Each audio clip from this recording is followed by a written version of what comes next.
오늘 거룩한 주일 주께로 날마다 더 가까이라는 제목을 가지고 하나님 말씀을 증거하고자 합니다. 몇 주 전에 저는 손가락에 가시가 들어간 적이 있었습니다.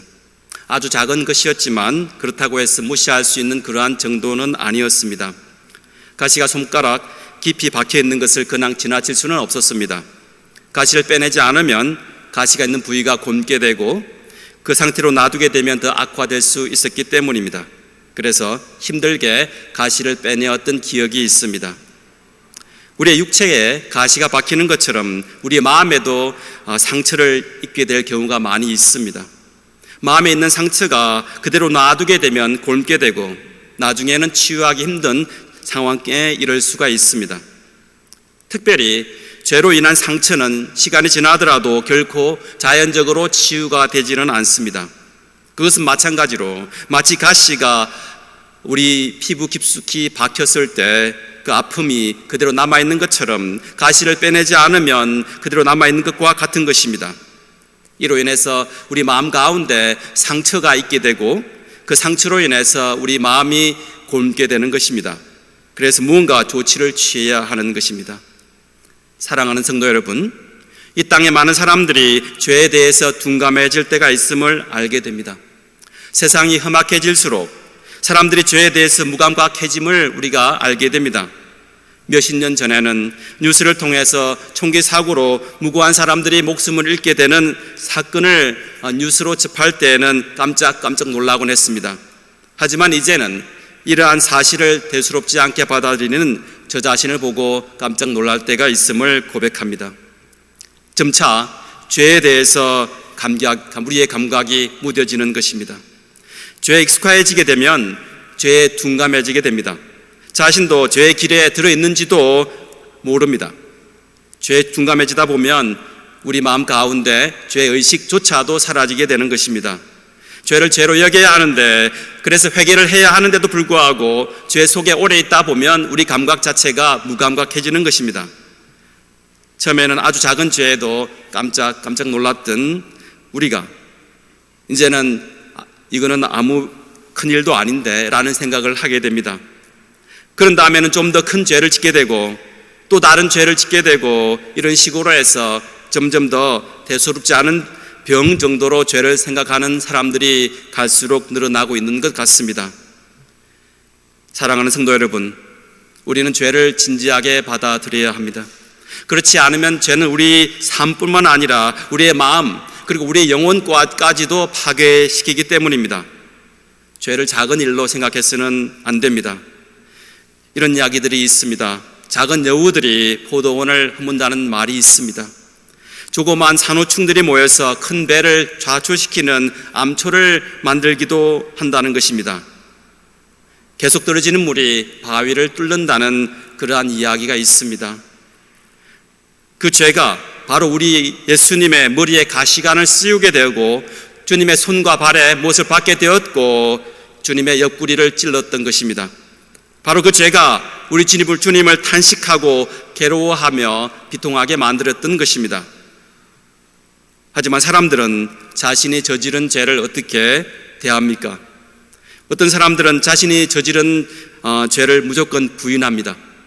또 어떤 사람들은 다른 사람을 비난함으로써 자신의 죄가 다소 작아 보이게 합니다. 오늘 말씀을 통해서 제가 나누고 싶은 내용은 하나님이 아담에게 왜 내가 먹지 말라고 한 선악과 나무를 따먹었는가라고 했을 때 아담은 어떻게 대답을 했습니까?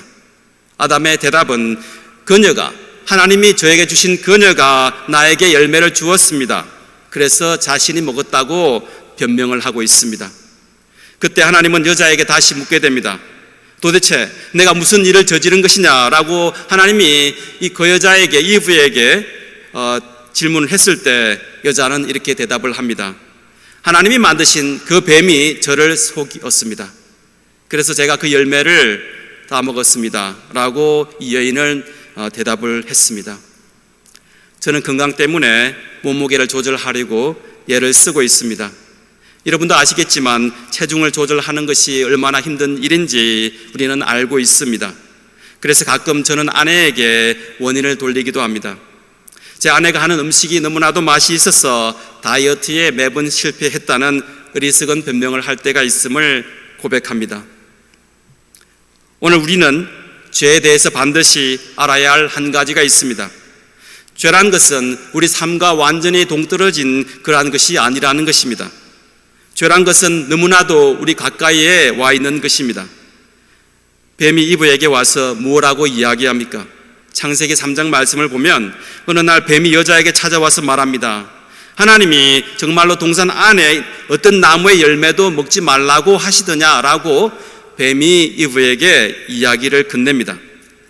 그때 그녀의 마음이 이미 흔들리기 시작했음을 알게 됩니다. 여자가 뱀에게 대답할 때는 하나님이 하신 말씀을 자기 마음이 움직이는 대로 해석을 하고 있었던 것입니다. 하나님께서 분명히 창세기 2장 말씀 가운데 선악과를 먹으면 정령 죽을 것이다 라고 엄격하게 말씀을 하셨음에도 불구하고 이브의 대답은 어떠합니까? 이브는 선악과를 먹어도 설마 하나님이 자신을 죽이겠는가? 라는 마음이 들기 시작했던 것입니다. 그래서 이브가 한 대답은 정녕 죽을 것이 아니라 죽을지도 모른다 라고 대답을 하게 됩니다. 이 눈치 빠른 뱀은 이브의 빈틈을 비집고 들어옵니다. 그리고 이렇게 이야기했습니다. 선악과를 먹을지라도 절대로 죽지 않아 라고 이브를 유혹하게 되었습니다.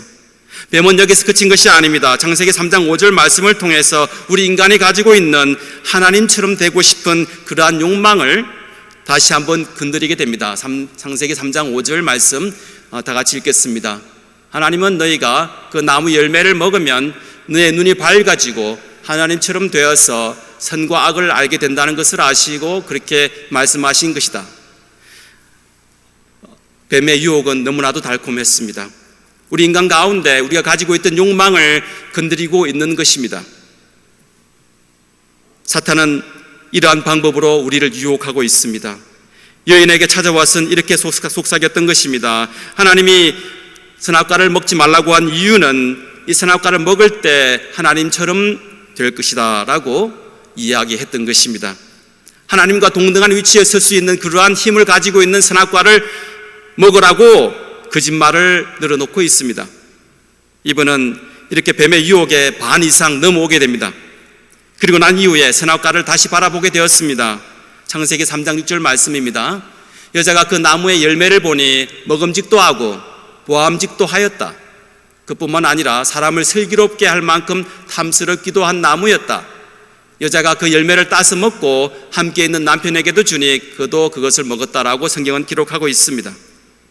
성경이 말하고 있는 그 먹지 말아야 할 열매는 어떠했는지 자세하게 성경을 통해서 묘사되고 있습니다. 그 나무의 열매는 너무나도 먹음직스럽다고 이야기합니다. 그리고 보기에도 너무 아름다웠습니다. 그뿐만 아니라 그 나무를 먹게 되면 우리가 지혜를 가질 수 있는 그러한 탐스러운 나무였다고 이야기합니다. 사랑하는 성도 여러분, 사람들이 죄를 지을 때는 그 이유는 마치 이와 같습니다. 우리가 사람들이 죄를 짓는 이유는 때로는 먹음직스럽게 보일 때가 있습니다. 때로는 너무나도 아름답게 보입니다. 때로는 죄를 지음으로 인해서 지혜를 가져오게 되는 줄 착각하게 됩니다. 그래서 하나님이 넘지 말라고 한 그 선을 사람들은 넘어버리게 되는 것입니다. 그래서 죄를 짓게 되는 것입니다. 하지만 어떤 사람들은 죄를 짓는 것을 즐기기도 한다고 합니다. 세인 어거스틴은 그의 저서 컨페션에서 고백에서 이런 이야기를 기록하고 있습니다. 내가 소년이었을 때 나는 친구들과 함께 이웃에 있는 배나무 열매를 훔친 적이 있다고 고백합니다. 그리고 그는 이 열매를 자신이 먹으려고 한 것이 아니라 돼지에게 주려고 한 행동이었다고 죄책감 없이 이야기를 합니다. 그들의 시작이 단순한 호기심에서 비롯된 것일지도 모릅니다. 하지만 어거스틴이 이렇게 고백합니다. 내 안에 있는 짐승 같은 사탄이 나로 하여금 열매를 훔치게 만들었다라고 고백하고 있습니다.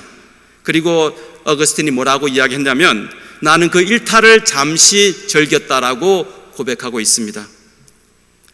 때로는 사람들이 저지른 죄악된 행동 때문에 그들이 행동 가운데 대부분은 자신들이 어렸기 때문에, 그들이 무슨 일을 하는지 몰랐기 때문에, 무엇을 하고 있는지를 알지 못할 때 일어났기 때문에 죄를 짓기도 합니다. 하지만 때로는 우리의 선한 의도로 시작된 것임에도 불구하고 다른 사람의 마음을 아프게 할 때가 있음을 우리가 알게 됩니다. 우리가 알고 죄를 짓든 모르고 죄를 짓든 그 결과로 인해서 우리는 우리의 마음과 영혼의 상처를 남기게 됩니다. 하지만 그 상처가 때로는 미미하게 느껴질 때가 있습니다. 그래서 손가락에 가시가 박히는 것처럼 가끔 따끔따끔하지만 대수롭게 생각하지 않고 넘어갈 수가 있습니다. 하지만 손가락에 가시가 들어갔을 때 그냥 내버려 두게 되면 곪게 됩니다. 인펙션이 되면 그 이후에는 심각한 상황으로 갈 수 있음을 우리가 알아야 하는 것입니다. 제가 아는 한 의사분께서 저에게 이런 이야기를 하신 적이 있습니다. 제가 만나는 수많은 환자 중에서 때로는 그분들에게 제가 가진 의학적인 도움이 필요한 것이 아니라 영혼의 질병을 앓고 있다는 것입니다. 잠자리에 들지 못해서 수면제를 복용하거나 새로운 약을 찾는 것이 아니라 우리의 영이 먼저 회복되어야 한다는 것입니다. 우리가 하나님을 만나게 되고 우리의 죄가 용서를 받게 될 때, 우리와 하나님의 관계가 회복이 될 때 우리 마음에 기쁨이 찾아오는 것입니다. 그리고 우리의 영혼이 치유되는 것입니다. 사랑하는 성도 여러분, 우리는 죄를 진지하게 받아들여야 합니다. 그렇지 않으면 죄가 우리를 파괴할 수 있습니다. 목사님들은 하나님이 부르신 사람들이니까 너무 거룩하니까 죄를 짓지 않을 거야 라고 하시던 분의 이야기를 들은 적이 있습니다. 하지만 반드시 그런 것이 아니라는 사실을 신학교에서 공부를 하면서 다른 성직자들을 만나게 되면서 목회를 시작하면서 목사님들과 교제를 나누면서 이들도 다 같이 사람이구나 라는 사실을 깨닫게 되었습니다. 하나님이 목회자로 불러주셨지만 목사님들이 더욱더 영적으로 깨어있지 않으면, 그리고 영적으로 깨어있기 위해서 노력을 해야 하지 않으면 마귀가 언제든지 틈을 탈 수 있는 것입니다. 그래서 여러분들도 또한 목회자와 목회자 가정을 위해서 다 같이 기도해야 하는 것입니다. 저는 목회 가운데 성도와 교제를 나누면서 자신이 저지른 죄로 인해서 다른 사람들에게 상처로 인해서 아픔이 있을 때 시편 51편을 권면하곤 했습니다. 오늘 시편 51편 말씀입니다. 다윗 왕은 햇사람인 우리야 장군의 아내 밧세바를 마음에 품게 되었습니다. 그래서 밧세바를 아내로 맞이하고자 그녀의 남편을 전선의 최전방으로 보내게 됩니다. 그래서 전쟁에서 그녀의 남편이 죽게끔 살인을 방조한 죄를 저질렀던 사람이 다윗이었습니다. 하지만 다윗은 자신이 저지른 죄로 인해서 너무나도 마음이 아팠습니다. 더 이상 고통 가운데 살 수 없음을 알게 되었습니다. 한계에 도달하게 되었습니다. 그래서 다윗은 하나님께 외치게 되었습니다. 하나님, 주님의 한결같은 사랑으로 내게 자비를 베풀어 주십시오. 주님의 크신 긍휼을 베풀어서 내 반역죄를 없게 하여 주시옵소서. 내 죄악을 깨끗하게 씻어 주시옵소서. 다윗은 이렇게 매달리는 기도를 하게 됩니다. 그렇게 절박하게 했던 기도가 오늘 시편 51편 본문 말씀의 기도인 것입니다. 사랑하는 성도 여러분, 우리가 살아가는 세상은 어떠합니까? 악인이 오히려 큰 소리로 목소리를 내고 있습니다. 죄가 이 세상에 들어와서, 우리 마음 가운데 들어와서 이 세상을 어지럽히고 있습니다. 하지만 중요한 사실은 누구나도 죄를 지을 수 있습니다. 누구도 넘어질 수 있음을 알게 됩니다. 그래서 예수님이 우리를 위해서 이 땅에 오신 것입니다. 죄인이 되는 것은 수치스럽지만, 영광스럽지 않지만 치명적이지는 않습니다. 그러나 자기가 죄인이면서 죄로 모르고 또 죄가 없다고 하는 것은 치명적인 결과를 가져올 수밖에 없습니다. 왜냐하면 죄를 용서받을 수 있는 기회조차 놓치기 때문입니다. 다윗 왕은 자신이 저지른 죄를 깨끗하게 씻어달라고 하나님 앞에서 자신의 죄를, 그리고 허물을 인해서 울면서 기도하게 되었습니다. 자신의 죄를 고백했습니다. 자신의 잘못을 인정했습니다. 그리고 그는 기꺼이 새로운 삶을 살고자 기도를 했습니다.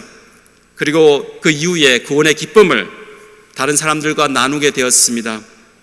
구원에 대한 그의 기쁨은 그곳에서 그친 것이 아니라 시편 23편을 통해서 그의 마음을 우리가 알게 됩니다. 시편 23편은 이렇게 다윗의 신앙의 고백인 것입니다. 여호와는 나의 목자이시니 내게 부족함이 없도다. 그가 나를 푸른 불밭에 누이시며 푸른 물가로 인도하시는도다. 내 평생의 선하심과 인자심이 나를 따르리니 내 여호와의 집에 영원히 거하리로다. 이 땅에 많은 사람들이 많은 방법을 시도하고 있습니다. 하지만 그들의 마음 가운데 치유되지 않은 아픔, 상처가 남아 있습니다. 제가 만난 한 분이 말씀하기를 여러 가지 방법을 시도해 봤지만 마음의 상처로 인해서 평화가 없었다고 합니다. 삶의 기쁨이 없었다고 합니다. 삶의 만족이 없었습니다. 그분에게 저는 이런 질문을 던져본 적이 있습니다. 왜 주님의 품으로 돌아오시지 않으십니까? 그분은 저에게 이렇게 대답했습니다. 나는 하나님을 너무나도 멀리 떠나 있었기 때문에 이제는 더 이상 그분을 대면하는 것이 어렵습니다. 저는 그분에게 다시 이렇게 물었습니다. 당신이 만나는 주치의가 있으십니까? 한동안 아프지 않다가 5, 6년 만에 몸이 아파서 주치의를 만나게 된다면 부끄러운 마음이 드십니까? 라고 했을 때 그는 아니요 라고 대답했습니다. 저는 다시 그분에게 질문을 했습니다. 당신의 차가 고장이 났을 때 차를 고치러 가서 정비사를 만나게 되면 미안합니까? 라는 질문을 했을 때 그는 아닙니다 라고 대답을 하게 되었습니다. 그렇다면 왜 우리는 우리의 모든 것을 다 아시는 하나님 앞에 돌아오는 것이 그렇게 어려우십니까? 라는 질문을 했던 기억이 있습니다. 우리를 무조건 사랑하시며 우리가 고백하는 것보다 더욱더 우리를 용서하시는 하나님 앞에 돌아오는 것이 그렇게 힘이 드십니까? 라는 질문을 오늘 여러분에게 하기를 원합니다. 사랑하는 그레이스 비전 감리교회 성도 여러분, 하나님 앞에 무릎 꿇고 나아가기를 원합니다. 우리의 죄가 용서되기를 원합니다. 우리의 죄로 인한 우리 아픈 마음의 상처가 치유받기를 원합니다. 우리의 어려움 다 아시는 하나님 아버지께 모든 것을 내려놓기를 원합니다. 그리고 우리의 상한 마음의 상처가 치유되기를 주님의 이름으로 축원합니다. 다 같이 합심해서 기도를 하시겠습니다. 합심기도 제목이 우리 스크린에 나와 있습니다. 죄로 인한 상처가 치유받기를 원합니다. 그리고 우리의 어려움 다 아시는 하나님 아버지께 모든 것을 내려놓기를 원합니다. 우리의 상한 심령이 치유받기를 원합니다. 이 세 가지 제목을 가지고, 그리고 지난 주간에 플로리다 쪽에서 태풍으로 인해서 많은 사람들이 상처를 입게 되었습니다. 이분들을 위해서도 다 같이 기도하시고 우리 라인봉 목사님을 위해서 다시 한번 기도하는 시간이 되기를 원합니다. 다 같이 기도하시겠습니다. 하나님 아버지 감사합니다. 오늘 주의 전으로 이렇게 불러주시고 귀한 말씀 주심에 감사드립니다. 우리 마음에 깊은 상처가 있었지만 그것이 죄로 인한 상처임인지도 모르고 우리가 세상을 방황하면서 다른 것을 찾아 헤맸던 기억이 있음을 하나님께 고백합니다. 하나님, 불쌍한 당신의 자녀들 기억하여 주시고 용서해 주시고 눈과 같이 깨끗하게 만들어 주시옵소서. 오늘 다윗의 기도를 기억하게 됩니다. 다윗이 하나님 앞에 무릎을 꿇고 눈물로 호소하면서 기도했던 그 기도를 다시 한번 우리 마음 가운데 새기게 됩니다. 하나님, 당신의 자녀들 불쌍히 여겨주시고 우리가 살아가는 이 세상 가운데 온전히 하나님만을 의지하고 나아가기를 원합니다. 하나님 인도하여 주시옵소서. 우리가 기도하옵기는 라인봉 목사님을 위해서 기도합니다.